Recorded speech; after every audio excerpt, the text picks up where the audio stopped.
Hey there, I am back with Mixu Legendary Lords 2. This video will be covering the last remaining Lords and Heroes and a new unit as well. If you fancy seeing the first video, I shall put up on the screen now, and then I should put up my last video. In this one, I'll be looking at Norsca, Bretonnia, Wood Elves, Beastmen and then Chaos. So let's get straight into it and go to the cold lands of the north and see what new threat Norsca is bringing. One of the greatest champions of Khorne is coming, known as Slayer of Souls, or by his name Gale, a clan leader of Skaeling who defeated his father in combat and took the axes, Garmer and Gore and leadership of the clan. From then on, the clan grew in power, leading to many bloody victories and became a fair name across the north. Starting in the north, just west of the Kizyavyans, and primed to send raiding parties to the north of the empire. From the start, the faction has favour with the Hound, leadership bonuses and a really nice artillery recruitment upgrade from the off. While Gale himself brings a nice upkeep on the Hound units of Norsca and a huge 50% reduction. As a champion of Khorne, you know he's going to bring some serious combat stats, with a huge frame attack of 320 AP and a bonus hit of infantry 20. He hits things very, very hard, and be damned about defence, even though 45 is not too bad, but for a Legendary Lord, it can be a bit low. But he backs up some of that with high arm values. With 3 high melee attack of 75, meaning he's not going to miss much, he can wreck entire units on his own without slowing down, especially with that charge, a true champion of Khorne. Abilities wise, he brings a large melee attack buff and leadership buffs, which would go naturally well with some more other champions as his permanent bodyguards. Items wise, his armour regenerates his health and gives him strong vigour as well. Lastly, he has his weapons, having a huge buff to be placed on the ground and boosting charge, melee and damage. A true Norsca warrior, places on the ground and run troops through it and mount to even highest tier infantry, with few uses and a decent duration of 28 seconds, making this a affordable weapon to say the least. So here we are with Gale on this campaign. Not much to talk about here, but let's have a good starting location. So he starts bang in the centre of Norsca at Doomkeep, a tier 2 settlement, so it's not too bad. And you can have access to this Hell Cannon and all the usual units, but it's only a level, it's not the settlement, the capital of that province, which is a bit annoying really, but you don't get many of these factions when you start off with, especially with mixed use stuff, that you only have one place to settle at the start, so it's quite unusual in that respect. So if we go on to the main campaign itself, main map, and it's pretty much all Norsca from the start, so you can try to confederate everybody in Norsca or just beat the living crap out of them, let's be honest. Or you can just skip all this and go do a bit of raiding, go to the coast and do a bit of raiding. Other than that, not much to say about the old campaign really for Norsca, because you only got one settlement. You're surrounded by Norscans. It's just your standard Norscan affair really. His army though, pretty good to be fair. So you got himself, he's very powerful. Got 2 Mortar Berserkers, very nice unit. A few more orders. Bit of chaff, but not too bad. Then you got a nice chariot. I do have a chariot, so that's a nice little start. And it also shoots as well, so that's pretty handy. Skin Wolves, an awesome looking unit. You have Skin Wolves. Normal Wolves, or Norsca Ice Wolves, so they're pretty powerful. And Hell Cannon. And let's be fair, a Hell Cannon in any army is always a bonus. So there you go. That's a very, very quick look at Gale's campaign at the start. Additional thing I need to cover before we move on to the skill tree. There's a couple of changes to the actual background of the Norscan campaign with Gale here. First of all, the rights. He has some rights to use, and I'll just quickly go through them. So you can get a Blood Father of Khorne, very nice, and that's a 52 cooldown. It costs 3,000. You got 25 cooldown, and this is the Right of Myrmidus, or Myrmidus. Income report, 100%, growth and campaign movement, very good. Right of Carnath, so it's a bit of experience, a bit of weapon strength fighting against men, and the cause of fear. And lastly, Right of Blood Sacrifice, upkeep minus 15%, casualty replacement, and recruitment costs. So there's an added thing there for rights. Also, as you can see, if you played Norsca before, this is where the book of monster hunting is, Well, that has now been moved to technology, and to start off those, you just have to click on these and research them for 3 turns, and then then that starts those particular monster hunts. So a bit of a change there, but it adds a bit more flavour to your particular playthrough. So I just wanted to quickly cover that before we move on to the skill tree. So, Gale's skill tree. It's just, as always, as I've always done with all my Mixu videos, most of the bottom bit is exactly the same. You got your Lightning Strike, you got Rally, you got all the usual things to toughen up your units, so I don't want to dwell on that too much. So let's go up to the more interesting stuff. There's always personal abilities, all the usual combat buffs, and let's face it, he's a pretty tough cookie already. But these are the more interesting things, so let's get to that. So we've got plus 15% post-battle casualties, and causes terror when fighting against Bretonnia. So if you want to go down the Bretonnian lane, I believe Gale has a bit of a beef with Bretonnia, so that kind of powers well into the ore. Bloodfather's Call, so a bit of leadership and a bit of public order. Weave Riders of the North, so massive campaign movement increase. So we look at 30% of that, say, it was pretty impressive. Leadership order, very nice. Winning siege, so a bit of a thing to when going for sieges. Bloodthirsty Raiders, so more cash and increased raiding income from 25. He really does not like the Bretonnians, does he? Really doesn't. Butcher of the Immortal, so just more abilities for added strength and attack. Very nice too. And the last one, the Order of Recruitment +2. Upkeep minus 10% for all units. Casual replacement to reboot for battles. Very powerful. That could be yours. I think that's level 6 to a start, isn't it? So he just needs a couple in there and then he can get that. So that's pretty... Yeah, he needs 4 in there, it says there. So 10 11, you can get that. There's his weapons. Gamur and Gamor. Huge. A great buff, which I've already talked about. And there's his extra abilities on that weapon. Very nice. Some Chaos Armor. A replenishment. Can't be argued that. And you can go on a Chaos Steed or a Chariot if need be. Or of Chaos. Rules of Sturvengrad.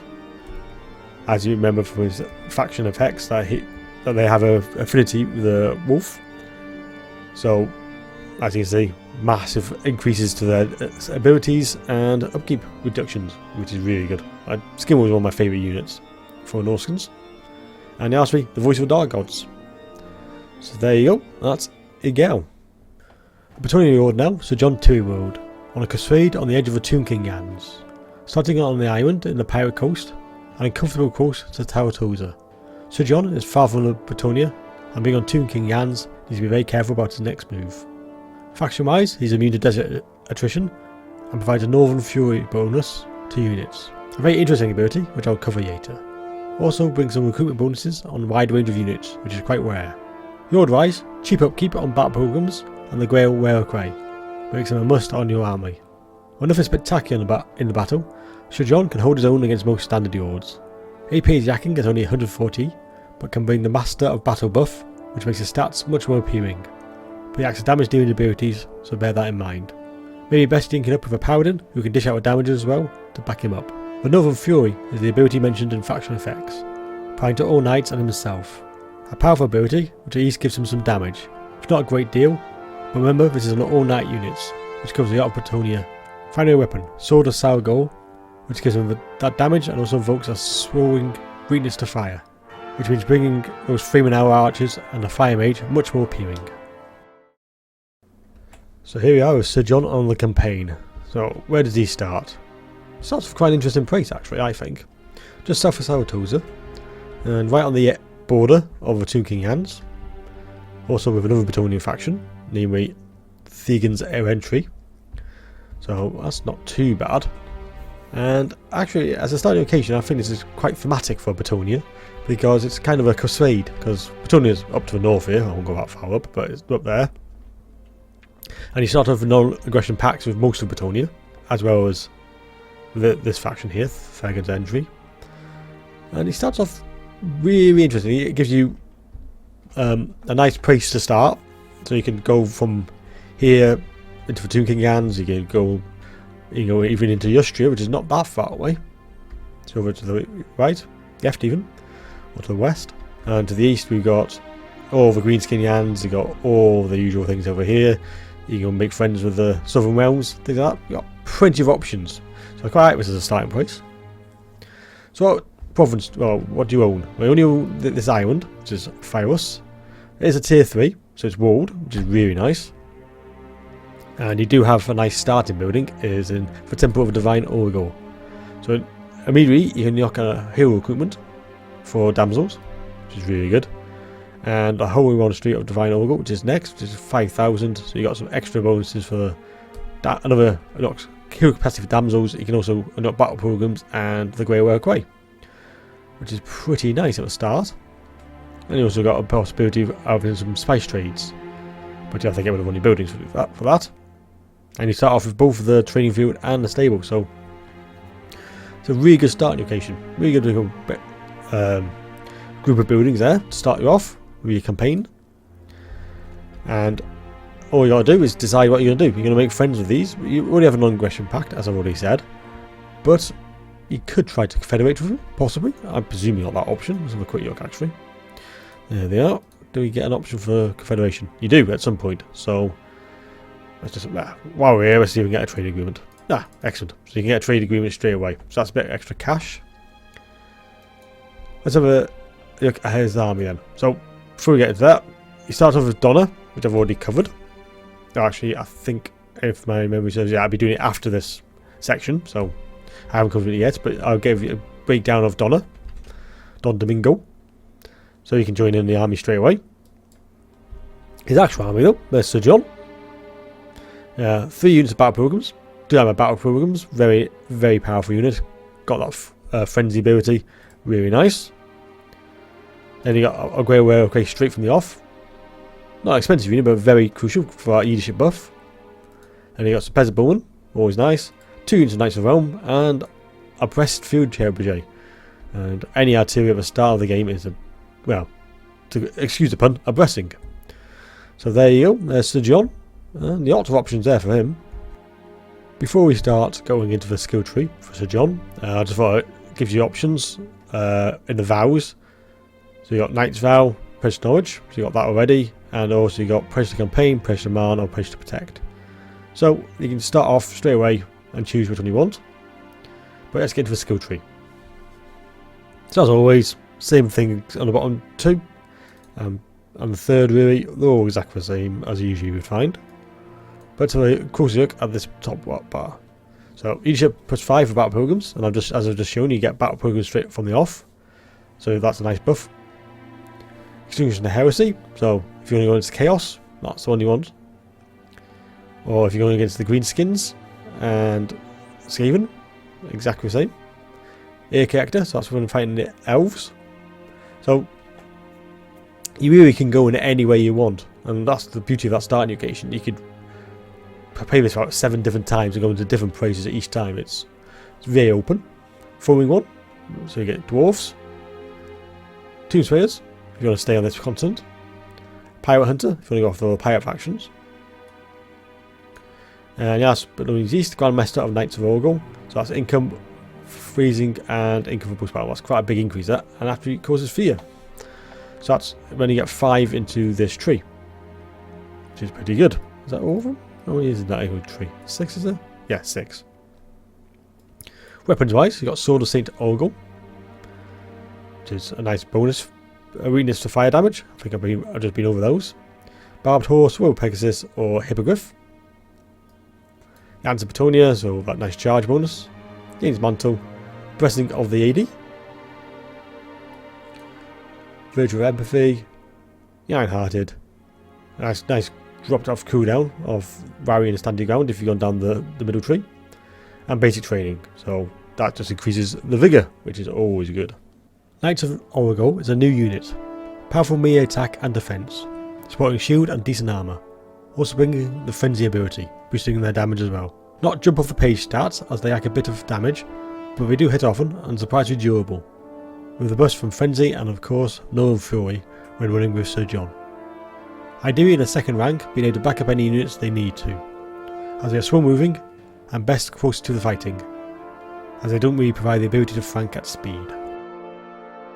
Finally for Bretonnia, we have a hero unit to cover Donna Don Domingo, a powerful paladin.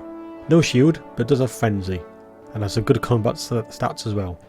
But he can be cut down quite easily, thanks to that sub 40 defense, so be aware of that. Abilities wise, he brings Master of Battle, which I mentioned on Sergion's analysis.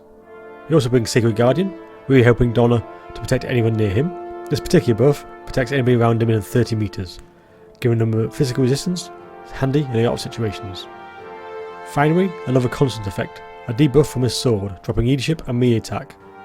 Always useful to bring constant debuffs, and dropping some leadership can definitely help in a long fight. Now we move into the deep forest of Atheroan, and we find Naeth the Prophetess, a mage skilled in the arcane. A rarity for a Wood Elf mage, usually deal with elements or the beasts. This brings a new range of spells for your Wood Elf army, bringing more winds of magic and buffing the spell slinger's defense. It's only a small amount, so it won't matter much on the grand scheme of things. She does cut the cost of armour for the Eagles and Hawk Riders, which is quite nice. Even though the armour quantity is something I hope CA removes when he gets around to patching the Wood Elves. Her own army brings a nice cheap cost to any bird units, and the Sisters of Thorn. These 3 units are relatively expensive, so a big 50% reduction is a serious benefit when viewing numbers of these units. As you may suspect, combat is not Naeth's strong point, and we need good protection to get the best out of her. She does bring the Order of Heavens, which is completely unique for the Wood Elves, and brings powerful spells like Harmonic Conversions, Windblast, Thunderbolt, Comet of Cassandra, and Curse of the Midnight Wind, and the Archery Chain Lightning. She also brings a lot of buffs to boost magic, and especially capacity. When she has all these trinkets, it's quite possible to run a couple of mages in this army. Blessing of the Ancients, Arcane Conduct, and a weapon all boost magic and regen, really expanding the winds of magics for our army. Naeth also brings an item which increases magic and physical resistance significantly in an area around her, with good duration, which really helps toughen them up, those fragile Wood Elf units.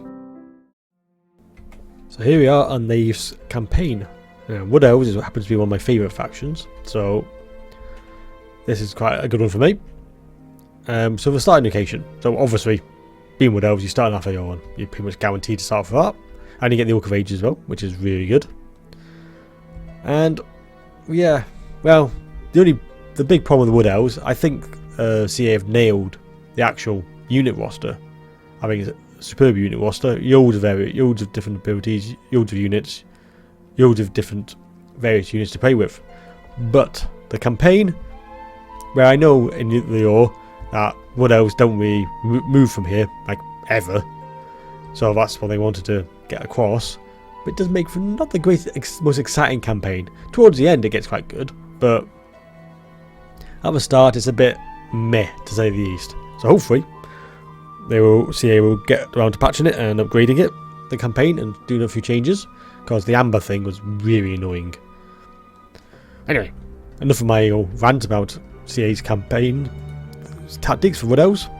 What do you get? So, like I said, you get the Orc of Ages. You also create quite Halls of Thundale. So, as with all the Wood Elf factions, you've got a lot of choices for your buildings right at the start. Tons of choices. They have a special the Wide Heath, so Herald of the Hunt, Elven Council position, and all the usual things that you get with the Wood Elves. And of course, if we go into the garrison is obviously solid. 14 strong, very nice garrison, as pretty much all the Wood Elf factions. So pretty much, where do you go from here? Well, that, as I said before, is the problem with the campaign. You can go east, you go west, that's pretty much it really. You can go into the Dwarves, and of course Wood Elves and the Dwarves have never been the biggest fans of each other. But yeah, so that's pretty much the campaign. So that's of course you look at his army, or her army even. So you get a spell swinger straight from the start, and she's a spell swinger Yife. And you get her arcane ability, which I'll go over in a bit. So you get Witch Elves, War Dancers, sorry. Witch Elves is Dark Elves. Heresy there.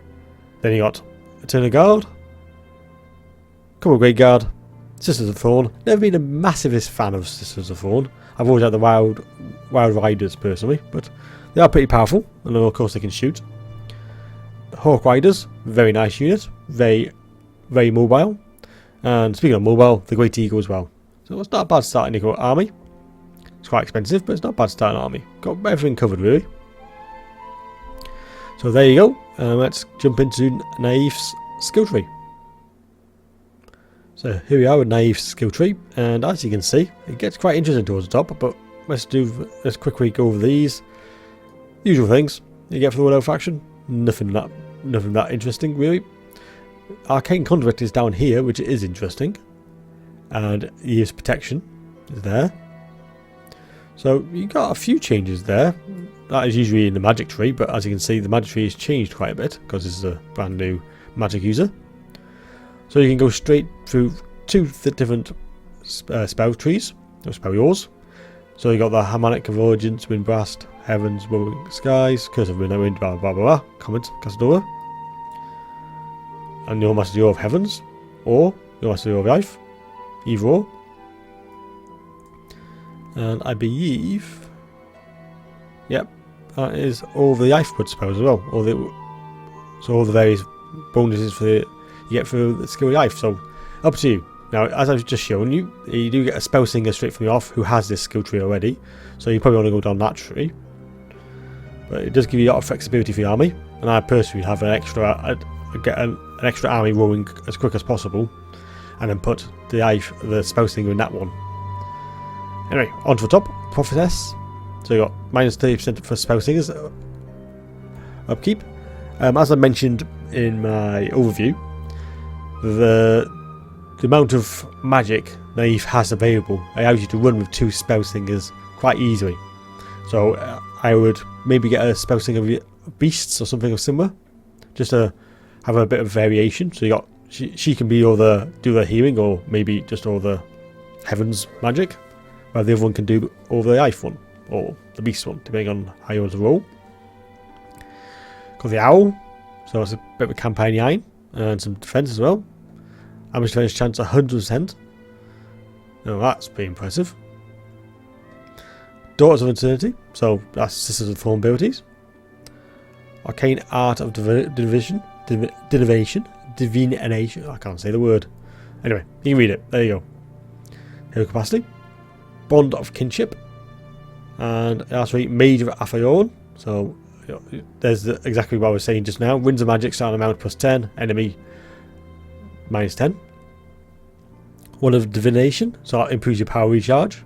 As well, you got Arcane Conduit down here, which I showed you before. So tons of magic abilities. Elven Steed, Great Eagle, or the Great Stag. Not exactly sure why the Great Eagles be over Great Stag there, actually.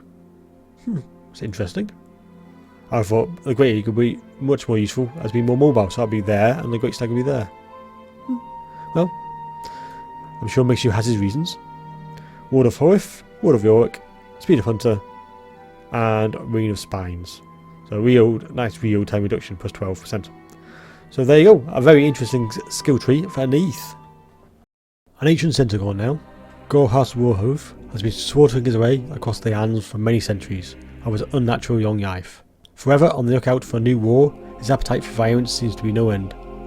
And there's an unusually large amount of offspring, which is saying something to the Beastmen. Starting out in the northwest of Kislev gives you many options.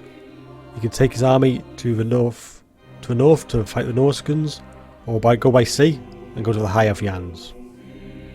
Or he can of course move further into Empire lands and bring his own batch of violence down on them. His faction, the Bolt Ripperhorn tribe, can recruit a unique hero, the Gorehoof, who I shall talk more about later. Naturally bringing buffs to his Centaurs and extra movement speed. His own army has even more buffs for Centaurs, as they flock to fight alongside the legend that is Gore's, and quite likely they're probably some of his offspring. As we look at his stats, you may think he's a weak fighter with below average stats, apart from some nice damage and of course being a Centaur very fast and good on a charge. And when you think about it, not many Lords start off being this fast and mobile, with Korek and the Bretonnian Lords a notable exception. This means straight from the off, he can ride with a couple of units of Centaurs and cause havoc on the charge using them from the front. Of course, he always has Vanguard from the off, a vital advantage for the Beastmen ambush. Bringing some really good buffs, first up we have Sons of Goros, bringing nice damage and much more important, missile resistance buff. A vital thing being that missiles are the bane of many a Centaur unit, with their yak of armour and shield. Next we have Apocalyptic Vision. A great buff when, and he should be, running with his fellow Centaurs. Not having the best melee attack at base level, this buff really helps the units around him. To get that charge, attack right where it hurts. His own items, he has skill which boosts his resistances, very helpful as he can be quite flimsy one-on-one. Speaking of one-on-one, he is pretty weak, so make sure he's never alone. Anything with anti-yards can take Gore's Warhoof down quite quickly. Lastly, we have his weapon, Man Smasher, which is pretty well named because it does exactly that, gives him a nice infantry bonus and sundering the armour of the unit. So here we are with Gore, and he starts in the northwest of the Kislev, just on the border of Norsca. A reasonably good starting location for Beastmen.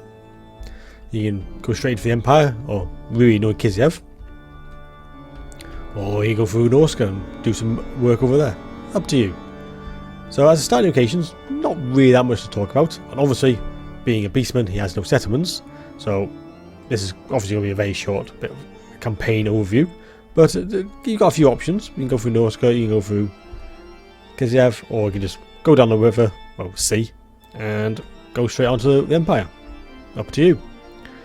So one thing to note though, you do get a mission straight up from the off to do your traditional first combat. So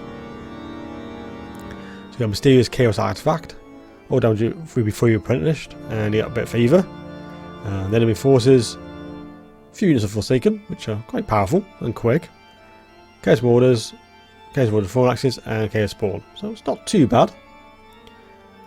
But as the first battle goes, it's not actually. It's got a few big units to get rid of. So, what's Gore's got to deal with them? So there's Gore's army. Now this army is pretty damn good. It's one of my favourite armies actually. It's big, it's got 12 units. So you got Gore himself, Legendary Lord. 2 units of Gore Herds, and a Gore Herd of Shields. 2 units of Ungore Spearman Herds. A Chariot, which is all because do out my chariots. Very angry pig. And a Yeet unit, Sons of Goros, which kind of makes sense, being, you're half Goros, so you probably would have his sons. And if that's not enough, you have more of his sons as in Centaurs. And then you got some more pigs, Ready to Go Herd, and some harpies. So a lot of possibilities with that army. So you got a lot of flexibility with your movement, so you can run Goros with his sons, which would be very good. Then you got throwing axes as well, because they haven't got any ranged attacks at all by those. You can always run them in as well. The charge is not bad, 30, not too bad. Good for mopping up the arse bit of units. You got your Ready to Go Herd, so they can go around doing what pigs do best, eating things. And some harpies for some, if you want to pin down an archer unit or some artillery. And then of course you got the actual meat of the units, the Gore Herd. So, very nice little unit that is. I really like that starting army. It is very good. So let's jump into Gore's skill tree. So here we are with the skill tree. So you got the traditional Beastman ones. Nothing to really go too much into detail as always. And of course he's got his personal abilities up top here. So let's have a look at his actual new stuff. Sons of Goros. So plus 15% armor range piercing and missile resistance in a range around him. So that's really good, especially for Centaurs, as they do get a tendency to get shot quite a lot from ranged. Ancient Being, so more Centaur buffs, as you might have guessed. There might be a theme for this army by chance. Just for Violence. Adventurous Mind. Nice Horde Growth as well. Horde Growth is always vital. Father of Beasts, so a lot of buffs for various beasts of the Beastmen. And Sire of 1,000 Young. Diplomatic Relations of plus 20 of Beastmen, more hordes, and some more bonuses to Centaurs. Very nice. Then you got Skull of Unicorn Yord, so a bit magic resistance and physical. And you can go against you can go all the way down to Athior and start fighting the Widows. Get a bit of fear of you. Man Smasher is a weapon. Kind of says what it does, what it says on the tin. It kills men. And it's very good at doing it. Voice for Dark Gods. Fueled by Blood. Nice charge bonus. Very good with a Centaur running army. Man Bane. So me attack plus 12. Rune of True Beast, a bit of melee defense, vital for Gore, because his start's not the greatest. And Shadow Hide, a bit more missile resistance. So there you go, not much to go into with Gore. The new hero unit is pretty good. The Gore Hoof has a great anti-arge buff of 22 and really solid AP values of 260. Like Gore Horse though, he is pretty weak 1v1, and like most Beastmen units, don't function well alone. Can provide some extra punch with an extra Gore Hoof though, and he can be kitted out with some throw axes as well, making him a bit more flexible. And he can also run with other Centaurs with thrown axes. Bringing the Wydrioth ability, buffing any unit with 20% AP, great for that alpha strike on the hero or Yord. The weapon, Mangelder, is a nice constant debuff to leadership. As always, a very handy thing. And also good on a mobile hero who specialises in charging in. To boost that Yo 35 armour, you can wear some Dark Mail, which adds some much needed defence and some bonuses to magic resistance. Lastly, we come to Igram Van Horseman, a rarity as this mage used to be part of the Imperial Colleges and a high ranking of the White Order. Considered to be one of the most talented order of the White magic users, until he was corrupted by Chaos, specifically the demons of Tzeentch, which he now follows and fights for Chaos. In exchange for the Chaos, Igram starts in the Dark Elves' lands in the northwest part, allowing you to play through a different sector of the map and have some fun with the Dark Elves. Faction wise, you can gather some arcane books across the world as a unique little quest for him. More of this when I talk about the campaign. Naturally, being a very powerful mage, has substantial bonuses to keeping mages, as well as some leadership buffs, and some melee buffs and melee defense buffs, not like we need the bonus. Yord wise, he adds some more stats to Chaos Mages. Seeing that they're pretty good in combat, this just adds another layer to their stats. Igram himself is a caster with obvious decent melee stat line being a Chaos Warrior. A tough unit to crack encased in 100 armour. He may not hit hard and only 120 AP, but he certainly puts a good fighter against most Yords. He can also be mounted on his dragon, Baldos, a very powerful dragon and can really push him into a terrifying caster and a punishing melee combat. Over his spells from the Orb of Light, which is obviously kind of against the traditional Yords available to Chaos. He also has some interesting abilities. Boon of Magic to boost the reserves and regen, and of course Arcane Conduit, giving him a lot of abilities to keep the magic flowing. Items now. The Golden Eye of Tzeentch increases his visibility, excellent for spotting those sneaky elves going for the forest. Sword of Change naturally for 4 of the Tzeentch, he has a Chaos Spawn. Not the greatest unit in the game, but a free one, so not too bad. Finally, a buff increases speed and melee attack, excellent for slow moving units of Chaos or a bit of extra speed to the cavalry. And finally, here we are with Igram Van Horseman. So, where does he start? Now, as being a Chaos, they usually start way over here, right in the far top northeast corner of the map. You do forget how big this map is, don't you, sometimes? So they start way over here. But as a nice change, for the Chaos, you can actually start in the top right hand corner. Top left corner, sorry, for northwest. So, this is where he starts. So, right in the midst of all the Dark Elves. So obviously, first thing you're going to do is deal with Dark Elves, and as you might have guessed, you're at war with pretty much all of them, because you're Chaos, Dark Elves, off you go. A few things of note here, before we get started into the actual skill trees and things like that. So abilities wise, he does have some unique faction abilities, which is Arcane Knowledge. So if we click on Arcane Knowledge, as you can see, there's lots of these books, arcane books around the map. So this is, you can see this is familiar from Tomb Kings. This just gives you a campaign, a bit of strategy, a bit of guidance to where you want to go. So that's quite a unique little thing. A really nice little touch, I like that. And all of them do various different things.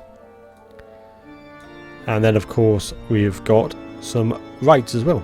So let's have a quick look at the rights. Some quite powerful ones like Tide of Thralls, which actually creates a new army near your faction leader. Cunning of Tzeentch, so enables lightning attacks and vanguard deployment, very good for Chaos. Master Magic, so nice various unit abilities. So you got Blue Fire of Tzeentch, or army ability, very nice. 20%, 10% with all saves, and any wounds magic start at -8. And finally, awaken the cults. So hero cost action -100% for chaos sorcerers, chaos corruption, and some action as well. So that's very nice. So you can pretty much play this in different ways. You can quickly ignore the arcane knowledge skill tree and just go rampaging, as is Chaos's want, or you can use that as a guide. Completely up to you. So let's have a look at his army. It's a very powerful army. So first of all, you do get Harold here, Chaos Sorcerer of Fire, which is really good. And of course you get Igrim himself, and his army is beastly. Chosen, 2 units of Chaos Warriors, a unit of the Aspiring Champions, Chaos Marauders, Great Axes and the normal variant, some Chaos Knights, Chaos Fermentor and a Chaos Spawn. Very powerful starting army that is. And if you add in your another caster, it is a really impressive starting army. Obviously he does have his traditional building browser for his camp, but that's pretty much all the same bar this, the Cabal. So it allows you to recruit these units straight from the off, which is pretty powerful because they usually right down the skill tree. So there you go, and that is Igrim's starting location. So here we are with his skill tree. Now, I have to admit, when I first opened this skill tree, you kind of forget this doesn't seem right in a Chaos army. I'm sure you agree. All these spells, the Orvite on a Chaos Lord. Kind of weird, but kind of interesting at the same time. Anyway, so all the usual things down the bottom here, all the usual things in the middle. Maybe the odd change here and there, but nothing major. And I've just gone over the Orvite, with our King Conduit right at the end there. So what else has he got? So he's got things to debuff the magic for the enemy. Secrets of the Raven God. The Cabal, so minus upkeep for the very expensive Chaos Warriors, Aspiring Champions and Chaos Knights. Horseman's Apprentices. Very nice. Change of Ways, so that's more Winds of Magic and Speed. That can be buffed up to 20. So as you can see, magic is his key thing. And a Champion of Tzeentch, because Tzeentch was a very powerful, is all about the magic. And a nice bound spell of Fireball. Very nice. That's 4 uses of that, by the way. And doesn't look like it costs any magic, so that's really good. Spell Familiar, so just something to reduce magic costs of buying as time will up. Golden Eye of Tzeentch, that's the spotting ability. And some extra buffs to him as well. Sword of Change, a very powerful sword there, especially when you can summon a unit. So you go on Chaos Steed or his massive Chaos Dragon, or Borderos. Eye of the Gods, Roar of Chaos, Mark of Tzeentch, and Hearts of Iron.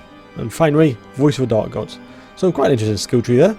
And just the fact that a Yord of Chaos has got the Ite abilities does make for an interesting playthrough. And with that, all that I wanted to say about Igrim. And that wraps up Mixu's Legendary Lords 2. Hope you enjoyed the series, and thank you for watching. And of course, I'll see you in my next video.